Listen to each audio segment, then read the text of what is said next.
Assalamualaikum warahmatullahi wabarakatuh.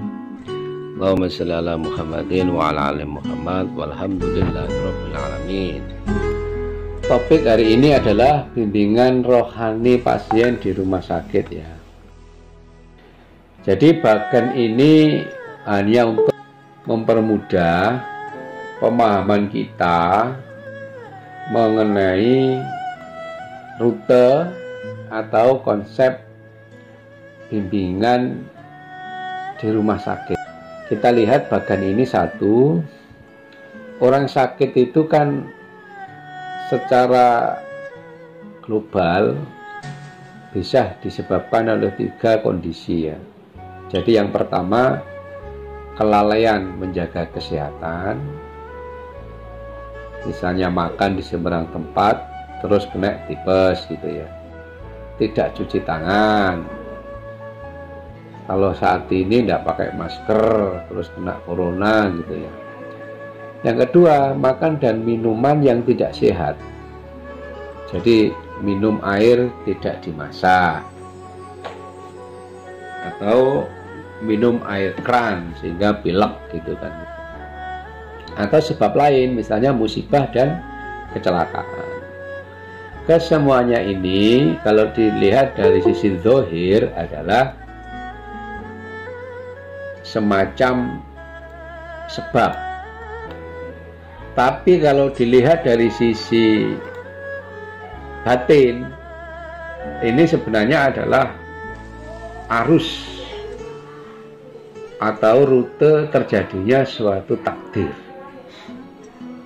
Jadi apa yang kita lakukan hari ini atau apa yang terjadi hari ini adalah merupakan rute akibat dari perbuatan-perbuatan kita yang lalu. Ini kalau kita lihat dari sisi batin ya.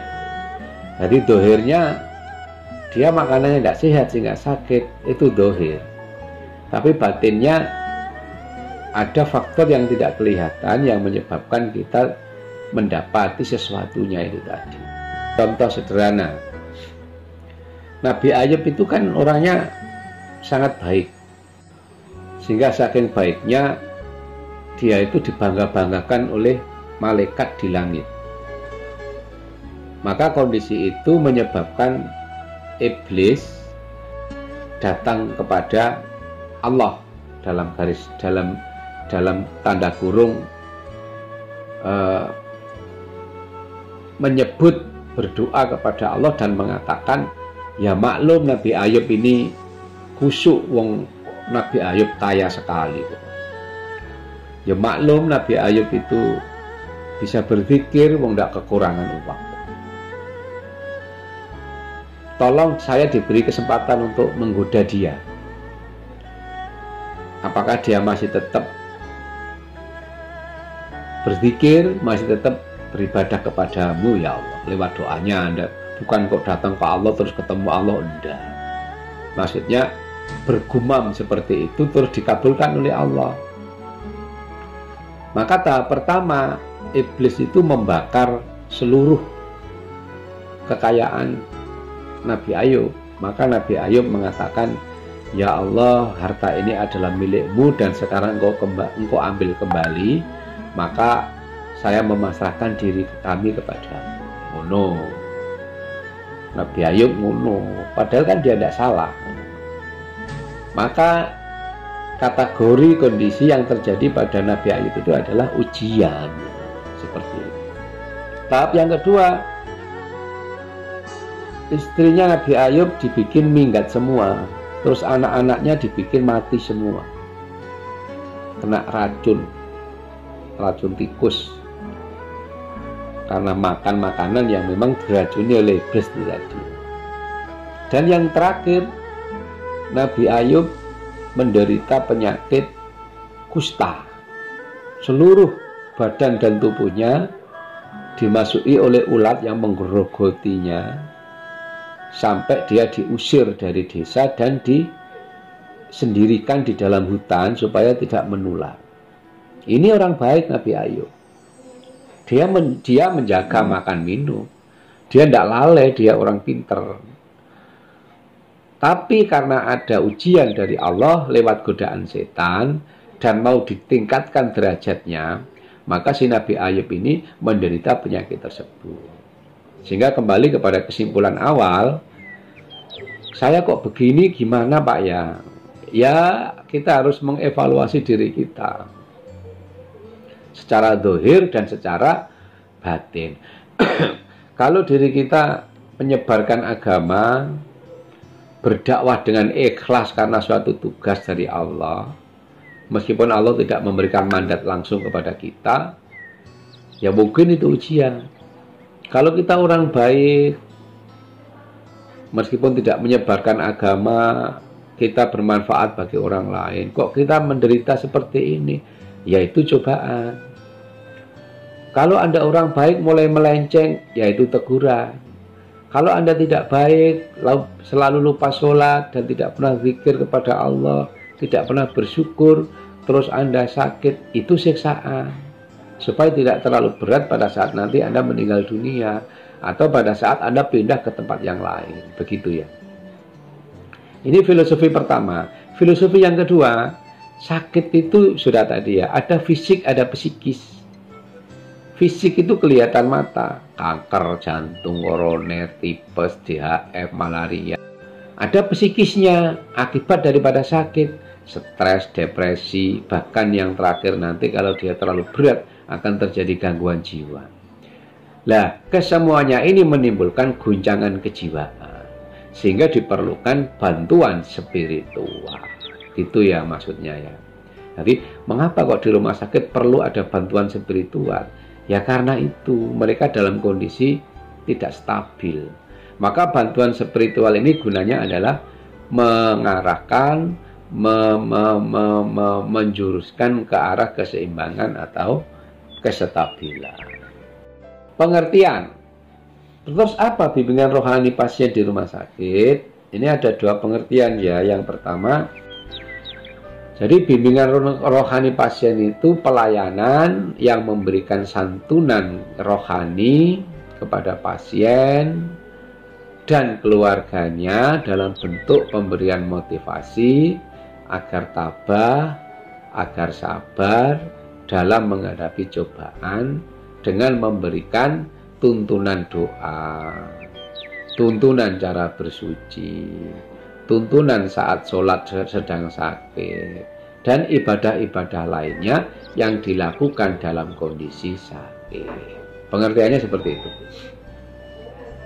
Kalau secara spesifik kita tarik ke rumah sakit adalah bimbingan rohani Islam di rumah sakit itu adalah suatu pelayanan bantuan yang diberikan perawat rohani Islam kepada pasien yang mengalami masalah dalam hidup keberagamaannya, ingin mengembangkan dimensi dan potensi keberagamaannya seoptimal mungkin, baik secara individu maupun kelompok. Jadi nanti saudara akan menjumpai di ruangan itu pasien itu biasanya sholat, Pak, ini sakit, gimana sholatnya di rumah sakit?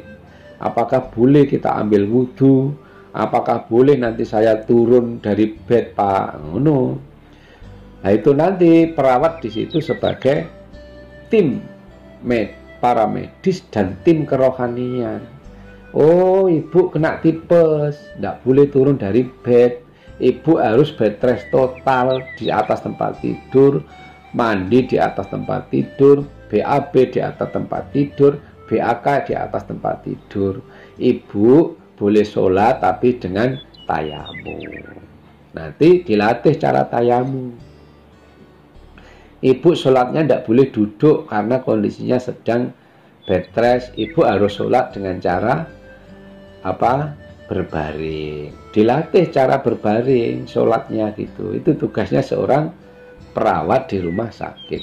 Kalau perawat kok mengalami kesulitan, maka perawat harus memanggil bantuan rohani dari rumah sakit, tentunya atas permintaan pasien. Begitu ya ceritanya. Lanjut. Dasar bimbingan rohani pasien. Ini ada Quran surat Al-Imran ayat 104. Dan hendaklah di antara kamu segolongan umat yang menyeru kepada kebajikan, menyuruh kepada yang ma'ruf, dan mencegah dari yang mungkar. Merekalah orang-orang yang beruntung. Jadi saudara-saudara, dimanapun Anda berada, Anda harus meletakkan diri Anda di sini. Sebagian orang yang menyeru kepada kebajikan.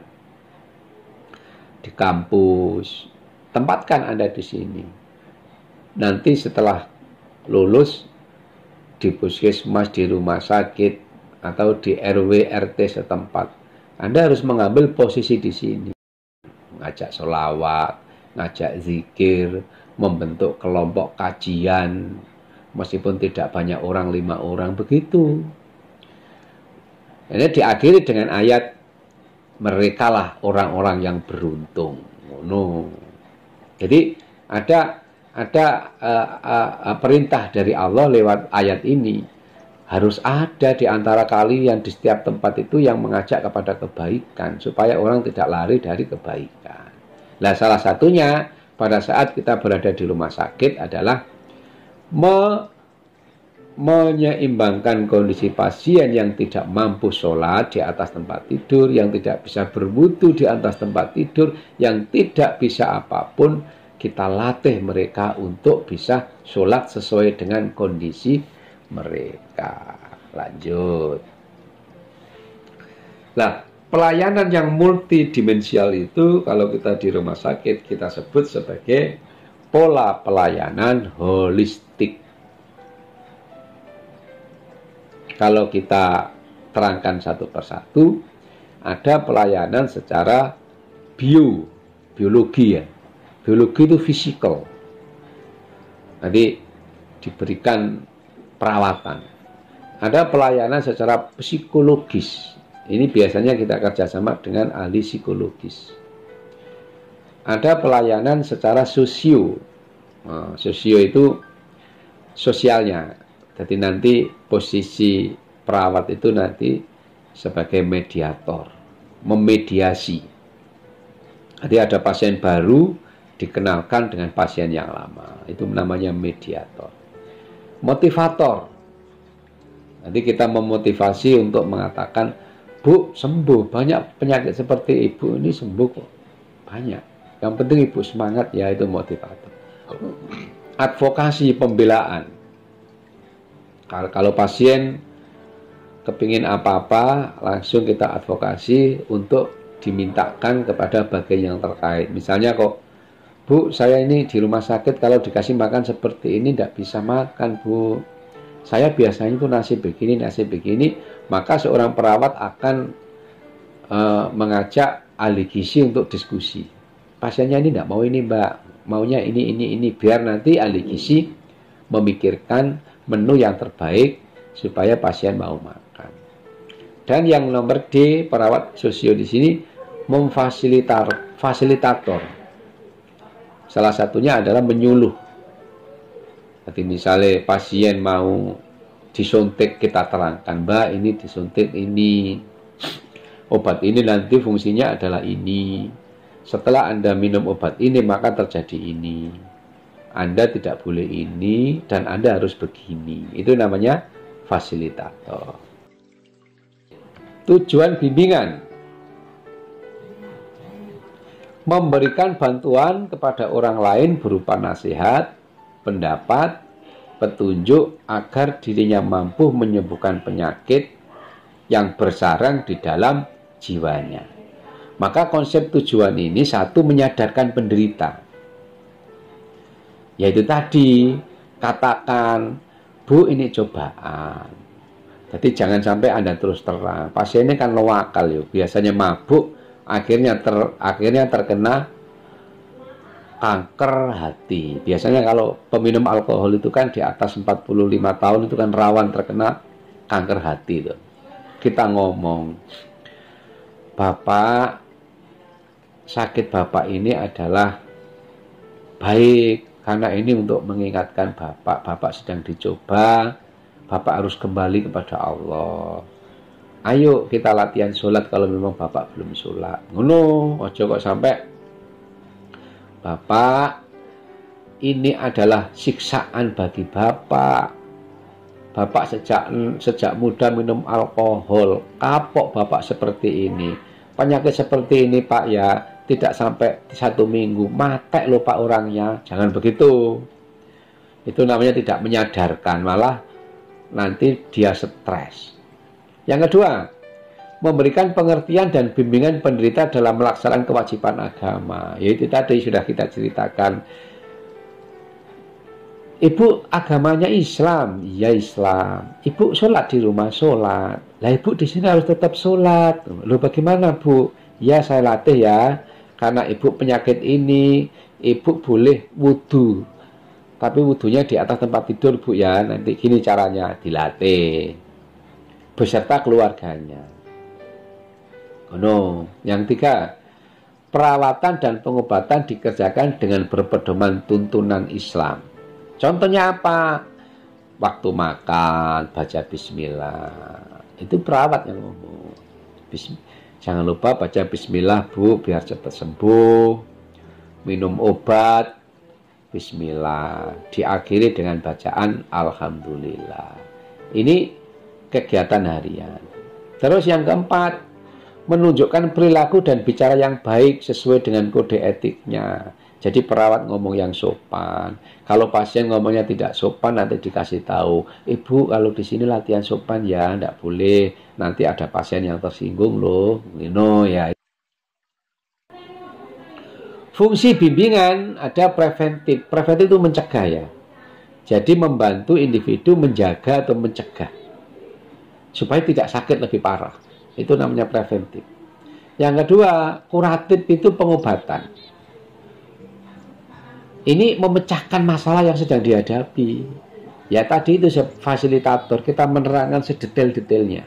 Sehingga ibu tahu betul bahwa sekarang sedang mengalami pengobatan. Yang ketiga, fungsi preservatif. Membantu individu menjaga agar situasi dan kondisinya stabil.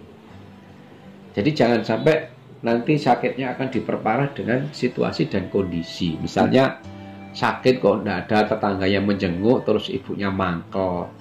Yo malah cepat mati. Harus dikasih tahu. Bu, tidak apa-apa, memang di sini tuh tidak boleh dikunjungi karena ibu masuk di ruangan menular.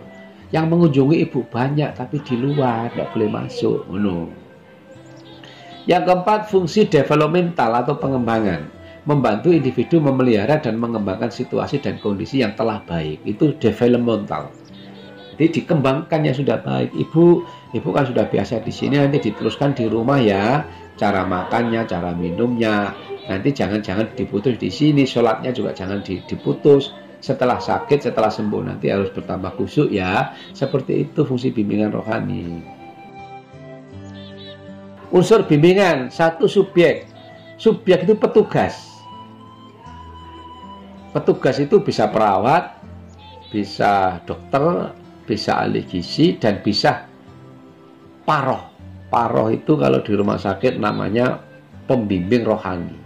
Itu di rumah sakit ada. Kalau memang pasiennya butuh betul ahli agama ya, nanti perawat memanggilkan.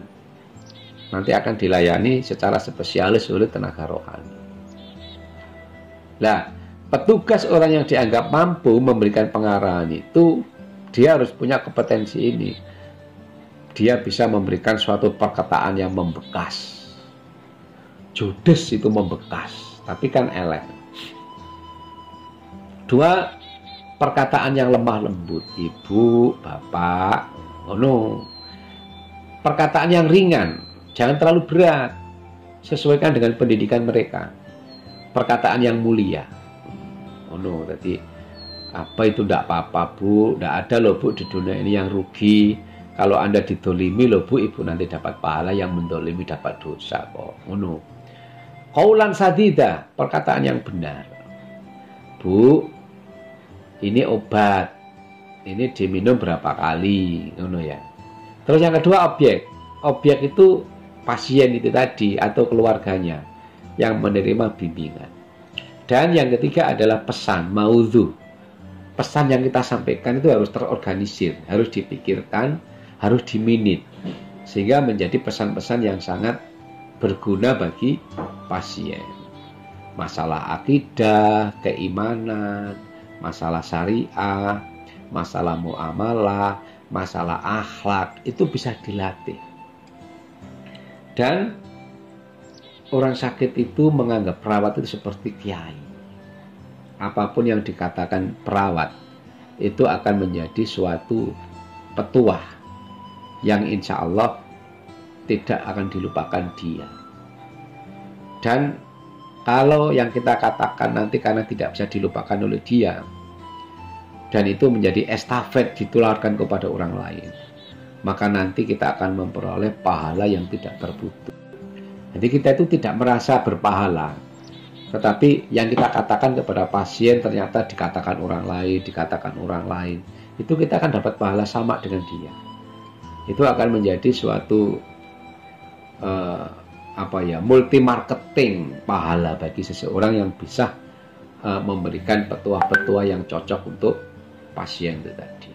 Jadi Anda harus latihan untuk memberikan petuah-petuah kepada pasien. Oke, bentuk layanan tadi sudah ya, bimbingan spiritual, ada tadi bimbingan psikologis, dan ada bimbingan fikih sakit. Nah, kegiatan secara besar, garis besar di rumah sakit, secara umum ya, tidak satu pasien tapi di rumah sakit, di situ ada bimbingan kegiatan kerohanian, sholat 5 waktu, sholat Jumat, terus berkunjung ke ruangan-ruangan bagi paroh rumah sakit untuk memberikan motivasi kepada pasien-pasien yang muslim, memberikan kata penghibur bagi pasien non-muslim, menyelenggarakan fardu kifayah jika diminta. Jadi misalnya sholat jenazah, bisa jadi pengajian mingguan setiap hari Kamis, peringatan hari-hari besar Islam, takziah berkunjung ke rumah duka, pelatihan baca Al-Quran. Itu kalau diadakan di rumah sakit, malah sangat mengena bagi keluarga pasien dan bagi pasien itu sendiri. Oke, saya kira selesai. Semoga paham dan selalu diberikan kesuksesan. Assalamualaikum warahmatullahi wabarakatuh.